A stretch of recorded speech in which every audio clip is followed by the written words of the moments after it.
ठंड के बीच जहां एक और पूरे देश में लोग त्राहिमाम कर रहे हैं, ठंड अपना असर दिखा रही है। कोहरे की चादर ने पूरे आसमान को ढक रखा है। ऐसे में कानपुर सेंट्रल पर हम मौजूद हैं और यहाँ पर तमाम यात्री अपने ट्रेन का इंतजार कर रहे हैं, अपने गंतव्य पर पहुंचने के लिए इंतजार कर रहे हैं। लेकिन कोहरे और धुंध के चलते जो ट्रेनें हैं वो लगातार लेट हो रही हैं। तस्वीर कानपुर सेंट्रल की तस्वीरें देख सकते हैं कि किस तरीके से यहाँ पर जो यात्री हैं वो कई कई घंटों से अपनी ट्रेनों का इंतजार कर रहे हैं।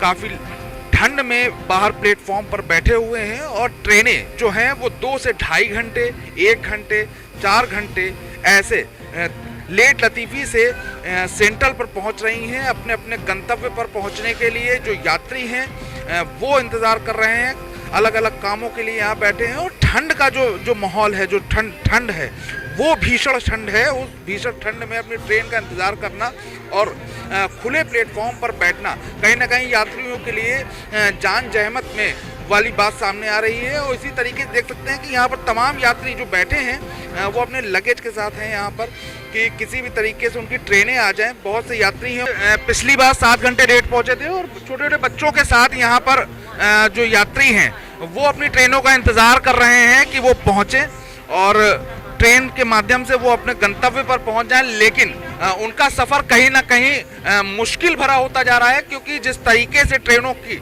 आवाजाही बाधित हो रही है, कोहरे के चलते बाधित हो रही है, सर्दी के चलते बाधित हो रही है, उसमें कहीं ना कहीं यात्रियों को बड़ा सफ़र करना पड़ रहा है। क्योंकि प्लेटफॉर्म पर खुले में सर्द मौसम में बैठना और ट्रेन का इंतज़ार करना कहीं ना कहीं यात्रियों के लिए बड़ा कष्टकारी है। लोग अपने लगेज को लेकर यहाँ पर बैठे हैं, इंतज़ार कर रहे हैं, किसी को समय पर पहुँचना है, लेकिन जो रेल हैं वो लेट हो रही हैं और कोहरे के चलते धीमे होने के कारण वो अपने स्टेशन पर समय पर नहीं पहुंच पा रही हैं। और इसी के चलते यात्रियों को इंतज़ार भी करना पड़ रहा है और अपने गंतव्य पर पहुंचने में उन्हें देरी भी हो रही है। फिलहाल रेलवे के अधिकारियों का साफ तौर से कहना है कि लगातार कोहरा जो बढ़ रहा है उससे रफ्तार थोड़ी धीमी हो गई है, लेकिन ट्रेनें स्टेशनों पर पहुँच रही हैं और उन्हें समय पर पहुँचाने के लिए तमाम तरीके के प्रयास भी किए जा रहे हैं।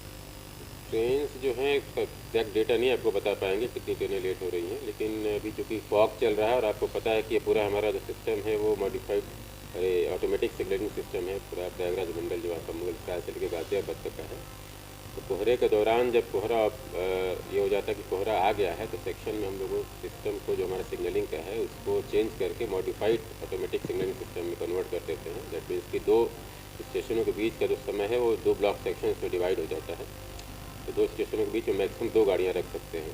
तो नॉर्मली हम नॉर्मल टाइम में ऑटोमेटिक सिग्नलिंग में चलता है तो ज़्यादा गाड़ियाँ उसमें आती हैं और गाड़ियों की जो गति है वो भी प्रतिबंधित रहती है कोहरे के दौरान। काफ़ी कुछ हमारे ड्राइवर्स के विवेक के ऊपर भी निर्भर करता है कि वो गाड़ी कैसे चलाएं, कंट्रोल करें। कुल मिला के मेन उद्देश्य इसमें रहता है कि हम संरक्षित परिचालन करें, मतलब सेफली अपने यात्रियों को उनके गंतव्य स्थान तक पहुँचाएँ। तो इस कारण के कोहरे में गाड़ियां लेट हो रही हैं और लेकिन यात्रियों को परेशानी ना हो लेट होने से, उसके कारण हम लोग जितनी भी सुविधा उनको प्रदान कर सकते हैं, अनाउंसमेंट है, मैसेजेस के माध्यम से उनको एडवांस में जानकारी देना कि आपकी ट्रेन लेट हो रही है या यहाँ से प्रारंभ होने वाली ट्रेन अगर लेट होने वाली है तो उसके बारे में सूचना हम उनको एडवांस में दे रहे हैं। इसके साथ ही पूरी कोशिश कर रहे हैं कि जो नॉमिनेटेड वाटरिंग स्टेशन हैं वहाँ पर गाड़ियों में पानी भरवाया जाए और सफाई की जाए, क्योंकि गाड़ियाँ विलम्ब से चल रही हैं तो पानी की समस्याएं थोड़ी सी आ रही हैं। तो बीच के स्टेशंस भी जहाँ पे कि हमारे पास पानी की व्यवस्था है और नॉमिनेटेड नहीं है स्टेशंस, वहाँ भी गाड़ियों को रुकवा के टॉपअप कराया जा रहा है, पानी की सफाई कराई जा रही है और पूरा ध्यान दिया जा रहा है कि यात्रियों को किसी प्रकार की कोई असुविधा न हो।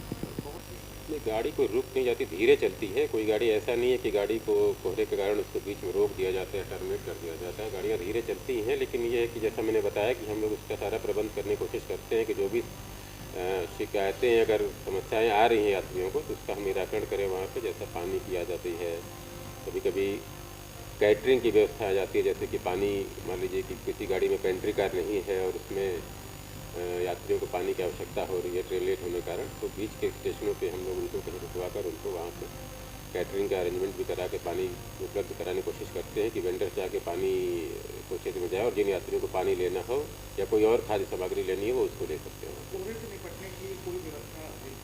नहीं, कोहरे के निपटने के लिए जैसे कि मैंने बताया कि इसमें मेन हमारा जो मुख्य उद्देश्य है कि संरक्षित परिचालन हो, सेफली ट्रेनें चले, उसके लिए बहुत सारी व्यवस्थाएं की गई हैं। जैसा मैंने पहला बताया कि मॉडिफाइड ऑटोमेटिक सिग्नलिंग सिस्टम प्रणाली की सहायता से हम फॉग के समय में ट्रेन संचालन करते हैं। इसके साथ ही ड्राइवर्स को बहुत सारी इक्विपमेंट्स दिए गए हैं, जिसमें फॉग सेफ डिवाइस है, सिग्नल लोकेशन बुक्स हैं, ये सारी चीज़ें हम उनको देते हैं। साथ में मैक्सिमम ट्रेनों में उनके यहाँ लोको इंस्पेक्टर भी चलते हैं और बीच बीच में यात्रियों और सुपरवाइजर्स की ड्यूटी भी लगाई जाती है कि वो कैलकुलेट करते हुए देखें कि गाड़ी सही तरह से चल रही है कि नहीं चल रही है।